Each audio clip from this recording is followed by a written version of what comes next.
Assalamualaikum dan salam sejahtera. Anda bersama saya Jasmine Abu Bakar dan ini Agenda Awani. Baiklah, lebih 2 tahun kita melalui COVID-19, kesihatan ataupun kesedaran kesihatan di kalangan rakyat Malaysia sudah pun meningkat. Banyak tempoh ataupun tempoh-tempoh sukar yang pernah kita lalui dan daripada itu banyak yang kita pelajari. Dan daripada beberapa tinjauan yang telah dilakukan sejak kita melalui tempoh sukar seperti PKP contohnya, 45% rakyat Malaysia kini sudah meningkatkan contohnya rutin senaman. Maka 43% pula sudah mula mengambil makanan yang berkhasiat seperti saya sendiri dan anda saya pasti. Namun apabila kita bercakap mengenai kesedaran kesihatan wanita pula, tidak boleh dinafikan ada kelompongannya di sana dan di sini. Seperti kita tahu, peranan wanita ini agak berat.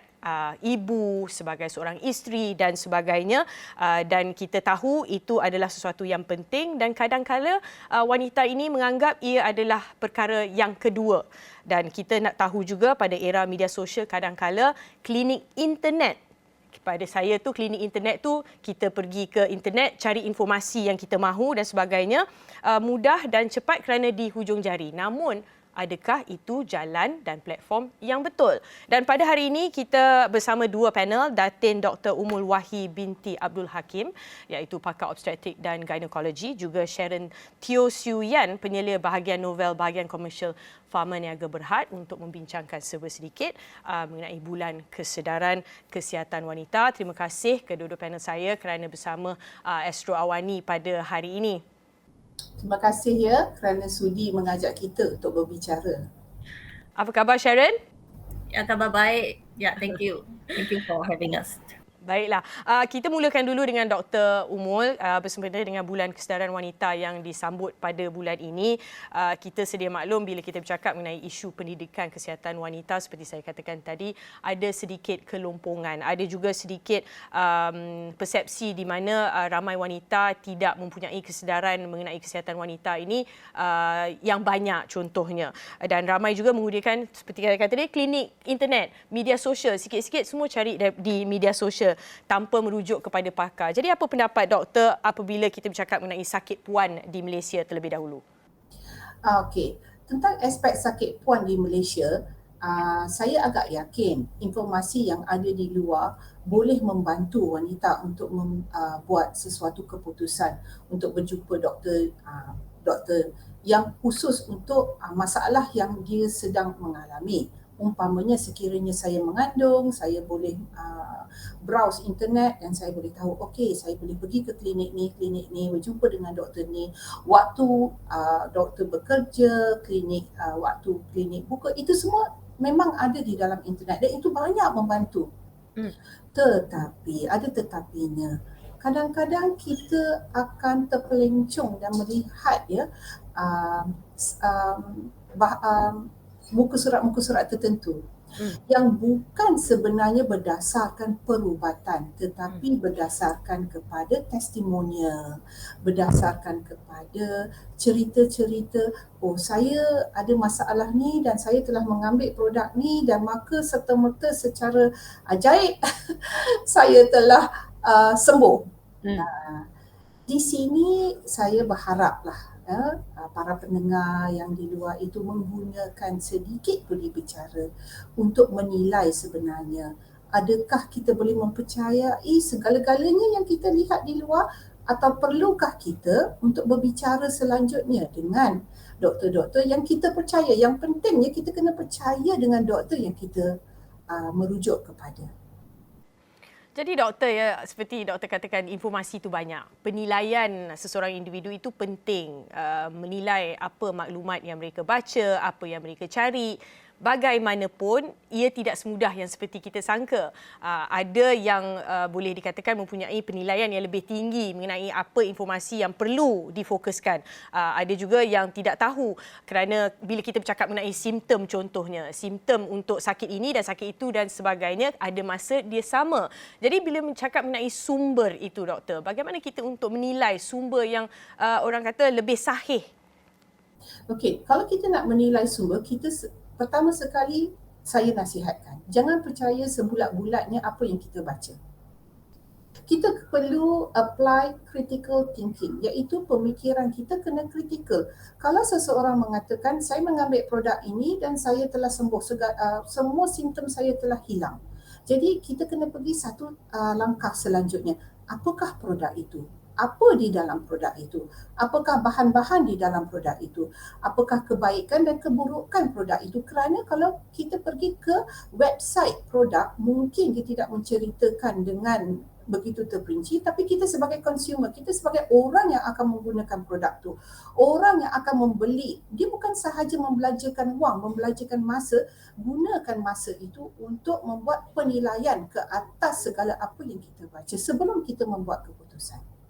Jadi Sharon, mungkin ini adalah masih sesuai untuk Sharon have a little bit of thoughts apabila bercakap mengenai peringkat pharmaceutical contohnya ya, kempen yang telah dijalankan agar isu-isu seperti inilah bila kita bercakap mengenai informasi, produk dan sebagainya diberikan perhatian secara bersama dan juga meluas oleh semua masyarakat di luar sana, terutamanya wanita. Yeah, actually, thank you Dr. Datinumu yang for the sharing. I rasa dia punya, I setuju sekali dengan semua informasi sebab sekarang dalam masa macam teknologi senang sangat untuk kita dapat semua informasi, tapi as a consumer, as a patient, I setuju untuk yang dapat informasi dari sources yang betul dengan yang valid juga. Ya, so sebagai pharmaceutical company juga, so setakat ni kempen yang telah dijalankan oleh pihak Pharmaniaga. So one thing is like for sure kita akan memberikan informasi yang telah macam disahkan. Okay, so yang kempen kita jalankan kebanyakan melibatkan dua golongan. So yang pertama kita akan menyertai persidangan medical dengan webinar, sebab webinar yang banyak macam tahun lepas, you know, sebab masa PKP semua akan batalkan. So webinar is one of the platform yang kita banyak menggunakan, yang melibatkan pegawai perubatan daripada farmasi, hospital kerajaan, swasta juga dan klinik-klinik kesihatan. So selain daripada itu, kita pun sempena bulan kesedaran kesihatan wanita. So kita dapat kesempatan untuk melawat doktor dan pegawai farmasi, di mana ianya bertujuan untuk meningkatkan kesedaran tentang kepentingan untuk merawat dan mendidik pesakit dan jangan malu dan untuk come forward to seek for treatment and berkongsi informasi kesihatan dalam penyakit wanita. So pelibatan yang golongan yang satu lagi kategori is pesakit and masyarakat awam. So kami juga telah mengedarkan risalah macam pamphlets, flyers yang berkenaan penyakit wanita dan berkongsikan informasi yang relevan melalui media sosial. Ya, juga. Apabila saya menarik bila kita berbual dengan Dr. Umul dan juga Cheryl, perkataan yang digunakan adalah mendidik, educate, to educate the public, bagaimana untuk mendapat informasi yang sahih, apa informasi yang perlu dibaca, bagaimana dan di mana. Ada juga Sharon mengatakan mengenai pakar, itu adalah perkataan-perkataan yang harus kita memberi fokus. Tetapi Dr. Umul, kita juga harus memberi fokus kepada mereka yang duduk di pinggir bandar contohnya. Internet dan juga peranti-peranti tidak semudah mereka yang berada di bandar. Akses kepada pakar contohnya ataupun doktor, as simple as a normal doctor, a GP for example, tidak semudah mereka yang duduk di bandar. Jadi bagaimana agaknya doktor supaya kita dapat membantu mereka ini yang berada di luar bandar dan juga mereka yang tidak mempunyai orang kata the extra needs ataupun keperluan untuk mencari informasi sebegitu. Okey, kita kena start dengan apakah informasi yang kita ingin edarkan dan dari mana sumbernya. Jadi pharmaceutical company atau syarikat-syarikat pharmaceutical, mereka mempunyai satu program di mana apa-apa information tentang apa-apa produk mula-mula akan diberikan kepada pihak doktor. Dari pihak doktor, umpamanya doktor pakar, mereka akan menapis maklumat ini dan hantar kepada pihak pegawai perubatan. Kemudian pada pihak jururawat dan sebagainya. Jadi nak tak nak, semua maklumat ini lambat laun akan sampai kepada mana-mana pihak di mana jua dia berada, especially dekat negara seperti, terutama negara seperti Malaysia. Namun begitu, kita ada kebanyakan tempat di Malaysia mempunyai peluang untuk mengadakan perhimpunan seperti Zoom, di mana sekarang zaman COVID ya, zaman MCO ni ada kekurangan dia tapi ada kelebihan. Kerana dulunya sekiranya saya ingin menyertai sesuatu medical conference atau sidang perubatan, satu belanjanya tinggi kerana saya terpaksa pergi ke tempat yang lain, mengambil hotel room dan sebagainya. Sekarang saya cuma berada di bilik saya dan saya mempunyai akses atau kemudahan untuk melihat apa-apa informasi atau maklumat yang saya inginkan. Pada saya, zaman Zoom dan zaman Google Meet dan sebagainya ialah sesuatu yang memberikan kemudahan kepada semua orang. Dan bukan saja kepada saya sebagai doktor atau pakar, tetapi kepada consumer atau pengguna ubat-ubatan. Walau bagaimanapun, maklumat di luar, kita bagaimanapun kita ada masa untuk nak baca Facebook, kita ada masa untuk nak baca Instagram. Apa salahnya kita gunakan masa tu nak baca tentang ubat yang kita ingin gunakan. Sekali lagi, jangan percaya testimonial 100% daripada mana-mana produk yang di luar. Lakukan penyelidikan kita sendiri. Dan fahamlah segala apa-apa di luar sana. Seperti produk untuk buka umpamanya. Kalau kita tengok seseorang kita dah lama tak jumpa, kita kata muka awak lawa lah. Dia kata saya guna produk ABC. Baguslah produk ni, kita pun pergi beli produk ABC. Tak semestinya produk ABC akan memberi kesan yang sama kepada muka kita sebagaimana untuk kawan kita. Sebab ada banyak faktor-faktor lain. Ya. Itu yang saya ingin tekankan. Sharon, itu dia tadi sebersikit mengenai produk dan sebagainya. Sharon yang saya pasti berdepan juga dengan pelbagai cabaran apabila nak memastikan sesuatu produk daripada Pharmaniaga, contohnya untuk diyakini lah orang kata. Jadi ada tak juga masalah-masalah lain apabila contoh zaman netizen ni macam-macam yang mereka katakan. Ada tak yang Pharmaniaga lakukan untuk memastikan perkara ini tidak berlaku ke atas Pharmaniaga sendiri? Okey, kalau untuk macam challenge kan, you means. Yes. So untuk macam challenge, I rasa it's like something kita tak boleh elakkan jugalah. Tapi yang paling I yakin throughout my career dalam pharmaceutical, kalau sesuatu produk, kita mesti kena dapat keyakinan from the public, tapi the first choice kita mestikan melalui pakar-pakar keubatan. Itu I akan tegaskan lah, macam pakar dalam field tu untuk menjaminkan yang produk tu ada berkesan dengan, bukan saja berkesan dengan dia punya keselamatan untuk pakai untuk long term, untuk produk tu. Di sini saya ingin tambah sedikit. Ada setengah produk di luar yang dijual dan kalau dianya datang daripada company syarikat farmaceutical, mereka akan memberitahu kita apa produk itu, apa di dalam produk tu, dia ada QC atau quality control, dia ada apakah produk ni dirumus untuk keadaan kesihatan mana. Juga dia akan bagi tahu kita side effect atau kesan-kesan sampingan. Di mana ada setengah produk di luar yang tidak memberitahu kita kesan sampingan. Produk ni boleh digunakan oleh sesiapa pun. Saya tidak yakin ada sesuatu benda dalam dunia ini yang kita boleh gunakan untuk semua orang. Umpamanya gula. Bolehkah kita berikan gula kepada semua orang? Tidak kan? Ada setengah orang ada kencing manis. Maka kita perlu fikir pasal berkenaan dengan penggunaan gula. Sebagaimana tu, tak ada satu benda dalam dunia yang kita boleh kata produk ini boleh digunakan oleh semua orang.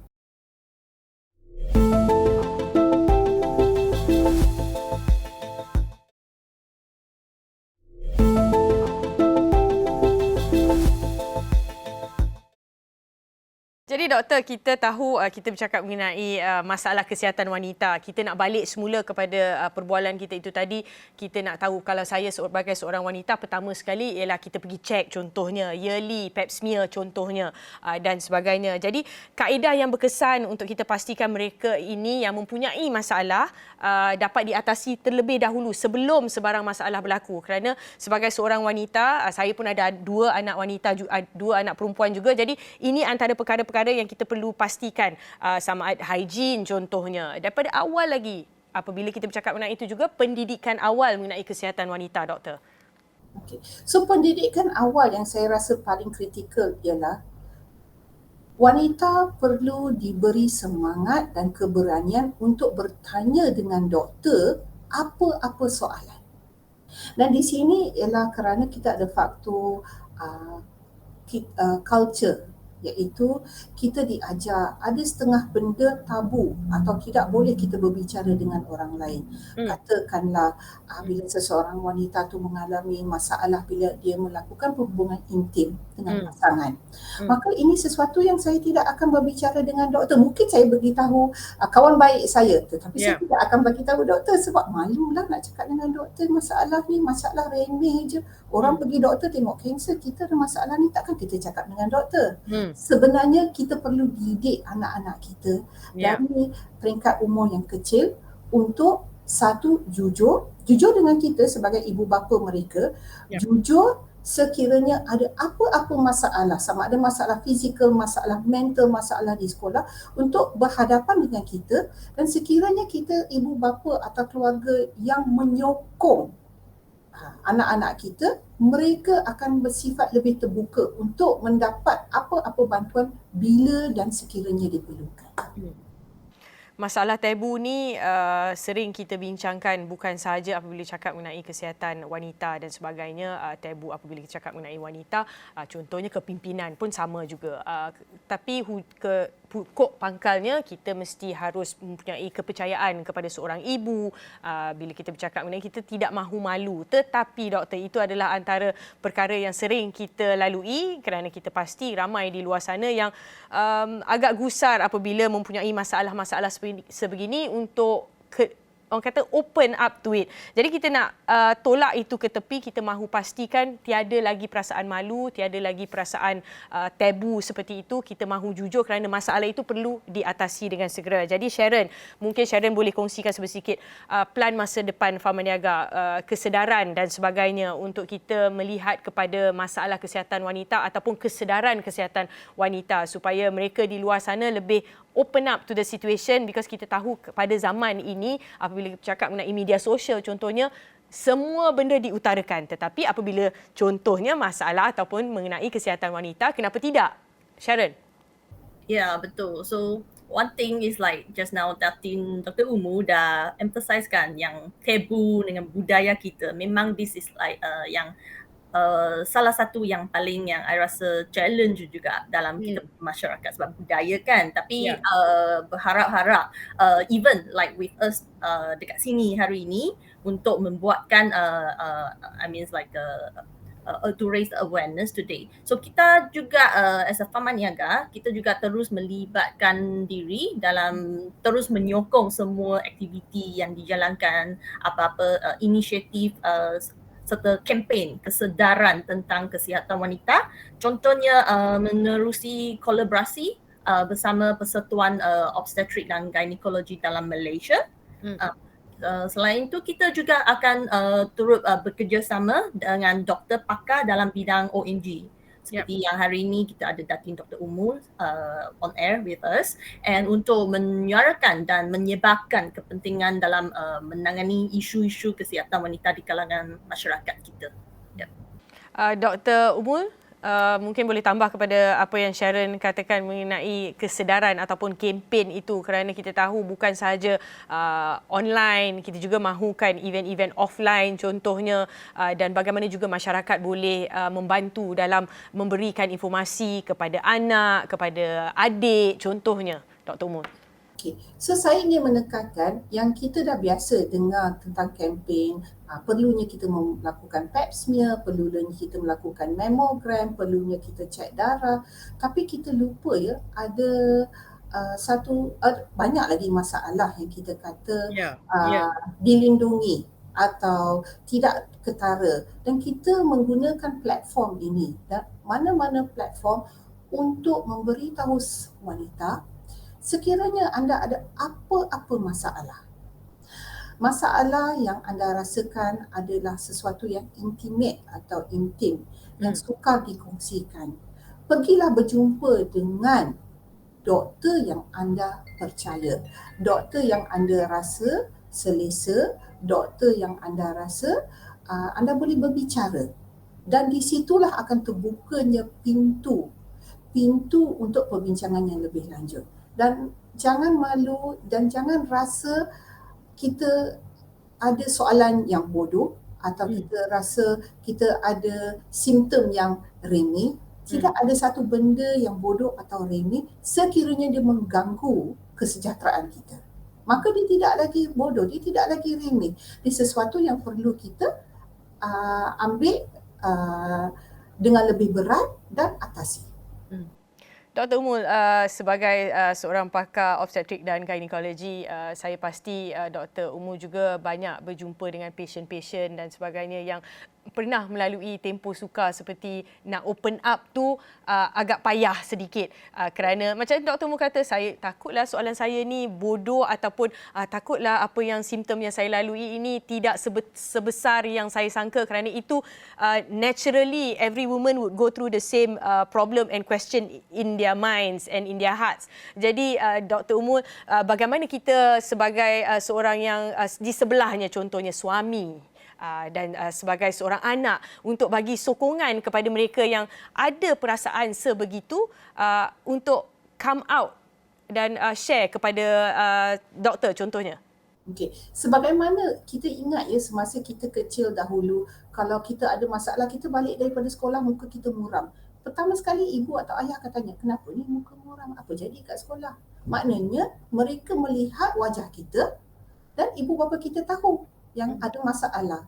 So bila kita meningkat dewasa, kita dengan pasangan kita, kalau suami kita umpamanya balik rumah muka dia muram je, pun soalan yang sama kita akan tanya.